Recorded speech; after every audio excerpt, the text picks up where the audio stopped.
오늘은 구의역에서 홀로 승강장 안전문을 수리하던 비정규직 노동자 김모군이 숨진 지 5년째 되는 날입니다. 이 사고를 계기로 비정규직 노동자들이 정규직으로 전환되면서 처우가 일부 개선됐지만 또 다른 차별로 고통을 겪고 있다는 목소리가 나왔습니다. 엄윤주 기자입니다.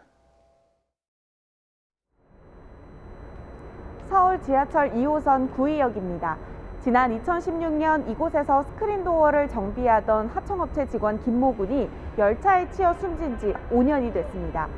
현장에는 김 군을 추모하기 위한 포스트잇과 함께 이렇게 국화꽃도 놓여 있습니다. 올해도 어김없이 그를 잊지 않는 시민들의 발길이 이어졌습니다. 너는 나다라는 말, 그 말을 남겨주는 구의역 김군 잊지 않겠다고, 그리고 그 말을 항상 지켜내겠다고 썼습니다. 여전히 그 원청의 책임, 대기업들의 책임이 제대로 지어지지 않고 있다. 김군의 사고 이후 노동 현장은 어떻게 바뀌었을까? 지난 2018년 서울교통공사는 김군과 같은 업무를 하던 비정규직 직원들을 정규직으로 전환해줬습니다. 위험한 작업을 거부할 권리가 생겼고 2인 1조 근무도 지켜지고 있지만 모든 게 해소된 건 아닙니다.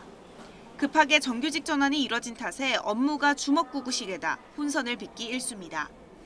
무엇보다 힘든 건 내부의 차별 어린 시선과 폭언입니다. NCS를 비롯한 공채를 치르지 않고 들어오는 과정에서 역차별 내지는 공정하지 못하다 내지는 기존 직원들의 임금 잠식이 발생하는 거 아니냐.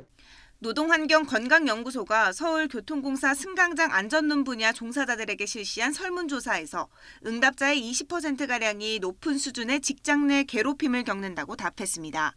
비정규직이었다는 이유로 모욕적인 발언을 상습적으로 들었다는 증언도 나왔습니다. 조직이 충분한 준비를 하지 못했던 것으로 나타나요. 기본적으로 24시간 돌아가야 되는 시스템 하에서 갖춰져야 될 구조가 이분들을 맞을 준비가 안 돼 있었던 거죠. 김군의 죽음을 마주했던 동료들은 차별을 겪어야 하는 현실 역시 또 다른 산이라고 말합니다. 이와 함께 하루 평균 산업노동자 7명이 숨지고 있는 실태 또한 여전하다고 목소리를 높였습니다.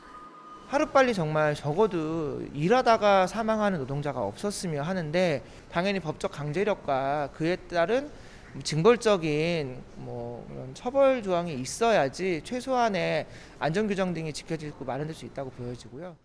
청년 단체들도 다시 국회 앞에 모였습니다.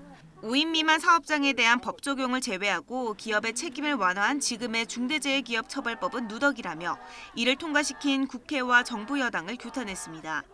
해결하겠다고 약속만 할 뿐 달라진 것은 없었습니다. 그마저 유가족들이 곡기를 끊으면서 간절히 바랬던 중대재해기업처벌법도 누더기로 통과시켰습니다. 김군이 하늘로 떠난 지 5년이 흘러 위험의 외주화를 막기 위한 바탕이 되는 법안은 어렵사리 만들어졌지만 노동자들이 차별받지 않고 안전하게 일할 수 있는 일터는 아직 요원합니다. YTN 엄윤주입니다.